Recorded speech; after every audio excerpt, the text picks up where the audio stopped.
पहिल्या सर्जिकल स्ट्राईकचा hero lieutenant general DS Hooda आणि त्यांच्या टीमनं राष्ट्रीय सुरक्षेसंदर्भात तयार केलेला अहवाल रविवारी राहुल गांधीकडे सोपवण्यात आला। या अहवालावर काँग्रेस पक्षात आधी सविस्तर चर्चा करण्यात येईल अशी माहिती राहुल गांधी यांनी ट्विटरवरून दिली आहे।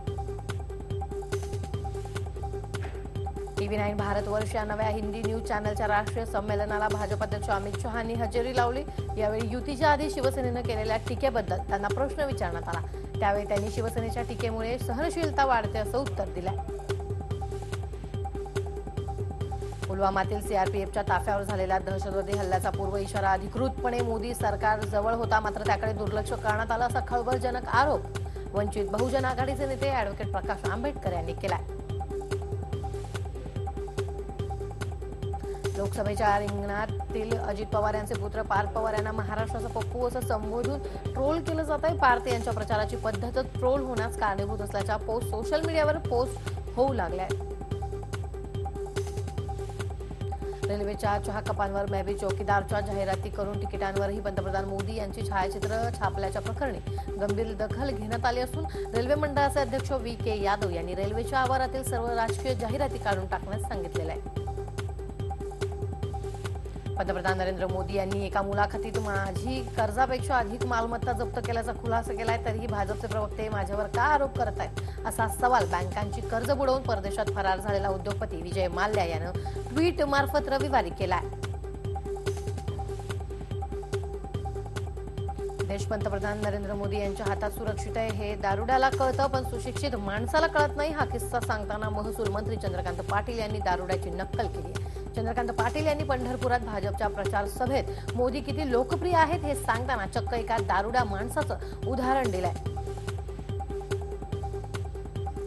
लोकसभा निवडणुकीच्या निमित्तानं जागा वाटप होताना शरद पवारांकडून काँग्रेस संपवली जाते का असा प्रश्न महसूल मंत्री चंद्रकांत पाटील यांना विचारला असता महाराष्ट्रातील काँग्रेस शरद पवारांकडून 100% संपवली जाते असा आरोप त्यांनी केलाय। जे शरद पवारांना राष्ट्रवादीत जमलं नाही ते चंद्रकांत पाटील यांनी केलंय। महसूल मंत्री चंद्रकांत पाटील यांच्या पुढाकारानं राष्ट्रवादी काँग्रेसमध्ये असताना विरोधक झालेल्या नेत्यांचं मनोमिलन घडवून आणलंय।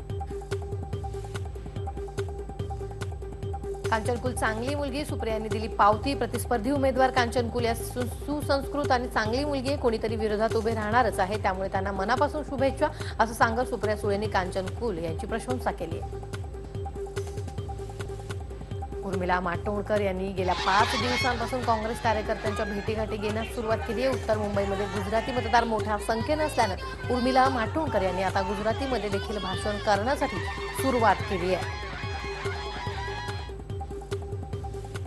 अहमदनगरला युती असून देखील शिवसेनेचे नेते भाजप आमदार शिवाजी कर्डिले यांच्यावर युतीच्या सभेत टीका केल्यानं कर्डिले समर्थक नाराज झाले। त्यामुळे भारतीय जनता पार्टीचे तालुकाध्यक्ष दिलीप भालसिंग यांनी शिवसेनेला बरोबर न घेता स्वतंत्र प्रचार करणार असल्याची भूमिका स्पष्ट केली। पालघरमध्ये भाजपाचे खासदार शिवसेनेत जाऊन उमेदवारी लढत असल्यानं पालघरमधील अनेक पदाधिकारी नाराज आहेत। कार्यकर्त्यांची नाराजी दूर करण्यासाठी रविवारी वसईच्या माणिकपूर ग्राउंडमध्ये युतीचा विजयी संकल्प कार्यकर्ता मेळावा आयोजित करण्यात आला होता।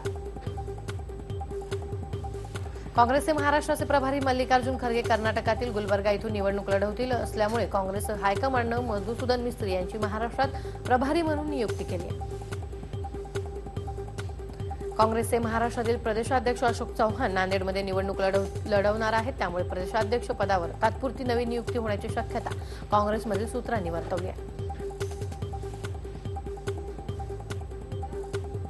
केंद्रीय मंत्री नितीन गडकरी यांनी चंद्रपूर जिल्ह्यातील भद्रावती येथील जाहीर सभेत पक्षांतर करणाऱ्यांवर जोरदार टीका केली। यावेळी गडकरींनी काँग्रेसच्या आयाती उमेदवाराला थारा देऊ नका असं आवाहन केले, तर भाजप उमेदवार हंसराज अहिर यांना प्रचंड मताधिक्याने विजयी करण्याचं आवाहन देखील त्यांनी यावेळी केलंय।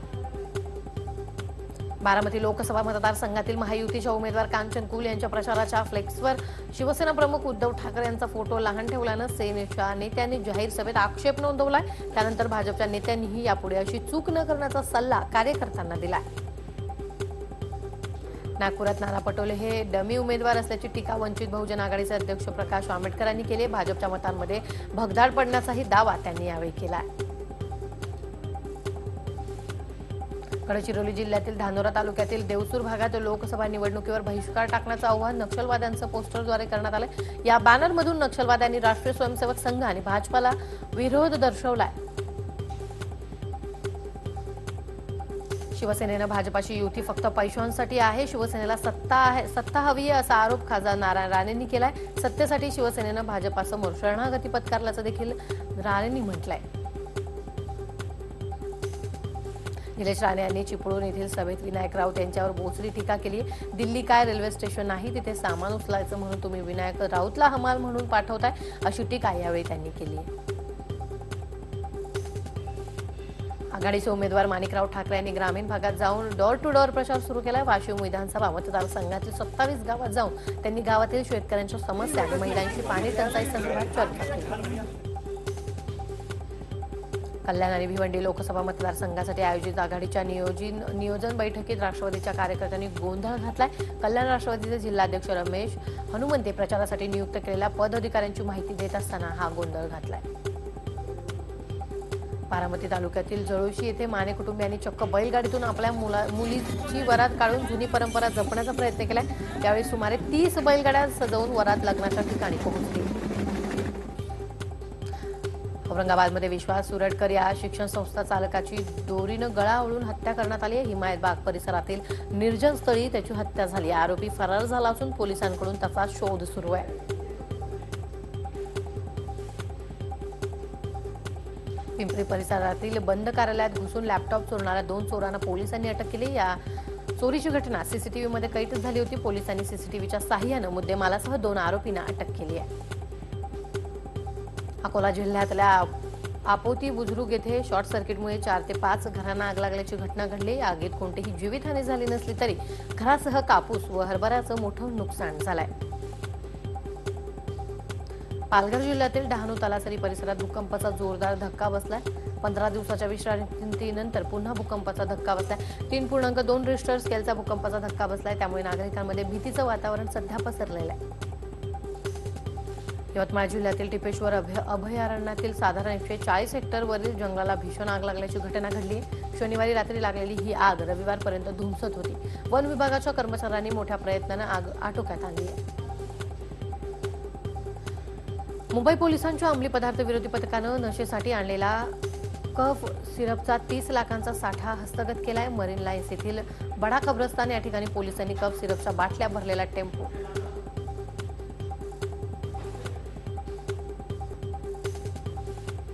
मुंबई महापालिकेच्या वैधानिक समितीची निवडणूक 3 एप्रिलला होणार असून त्यासाठी अर्ज दाखल केले जाणार आहेत। पालिकेच्या तिजोरीच्या चाव्या असलेल्या स्थायी समितीच्या अध्यक्षपदासाठी पुन्हा यशवंत जाधव यांच्या नावाची चर्चा आहे।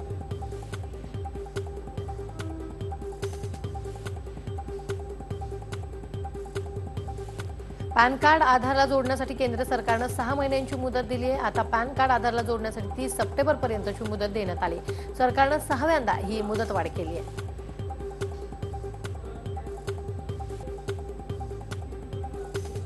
नव्या आर्थिक वर्षात म्हणजेच एप्रिल महिन्यापासून अनेक कंपन्यांच्या 4चाकी वाहनांच्या किमती महाग होणार आहेत। यात टाटा महिंद्रा, टोयोटा सहित अनेक कंपन्यांचा सुद्धा समावेश आहे। एप्रिलपासून महाग होणाऱ्या कारमध्ये प्रसिद्ध कार रॅनो क्विडचा सुद्धा समावेश आहे। घरच्या मैदानात खेळणाऱ्या हैदराबादनं बेंगळुरूवर तब्बल 118 धावांनी दणदणीत विजय मिळवला। सलामीवीर जॉनी बेस्ट्रोच्या 114 धावा आणि डेव्हिड वॉर्नरच्या शतकी खेळीच्या जोरावर हैदराबादनं बेंगळुरूला विजयासाठी 232 धावांचं मोठं आव्हान दिलं होतं। त्या आव्हानाचा पाठलाग करताना बेंगळुरूचा संघ अवघ्या 113 धावात गारद झाला। अतिशय खराब सुरुवातीनंतर महेंद्रसिंग धोनीनं केलेल्या आक्रमक फलंदाजीच्या बळावर चेन्नईनं राजस्थानसमोर 176 धावांचं आव्हान ठेवलं होतं। या आव्हानाचा पाठलाग करताना राजस्थानचा संघ 20 षटकात 167 धावांपर्यंत मजल त्यांना मारली आहे। सुवर्णपदकानं गवसणी भारतीय नेमबाजांनी 10 मीटर एअर रायफल गटातील 4ही सुवर्णपदकांना गवसणी घालत भारताच्या सुवर्णपदकाच्या संख्येला 12 पर्यंत पोहोचवलंय। तैपेईच्या तायुवन येथे सुरू असलेल्या आशियाई एअरगन नेमबाजी स्पर्धेत भारतानं आतापर्यंत झालेल्या स्पर्धेतील 14 पैकी 12 प्रकारांमध्ये सुवर्णपदक पटकावलंय। ब्रिटिश ब्युटी म्हणून प्रसिद्ध असलेल्या एमी जॅक्सननं नव्या वर्षाच्या पहिल्याच दिवशी साखरपुडा केल्याची खुशखबर सोशल मीडियावर चाहत्यांसह शेअर केली होती. आता मात्र तिने एक गोड बातमी देत तिच्या फॅन्सना खुश केलंय. ती बातमी म्हणजे ती गरोदर असल्याचं सांगून तिने एक पोस्ट सोशल मीडियावर शेअर केली आहे. कंचना या साऊथच्या super duper hit horror comedy चित्रपटाचा रिमेकमध्ये अक्षय कुमार लीड रोलमध्ये दिसणार असून या चित्रपटाचं नाव लक्ष्मी असल्याचं कळत आहे.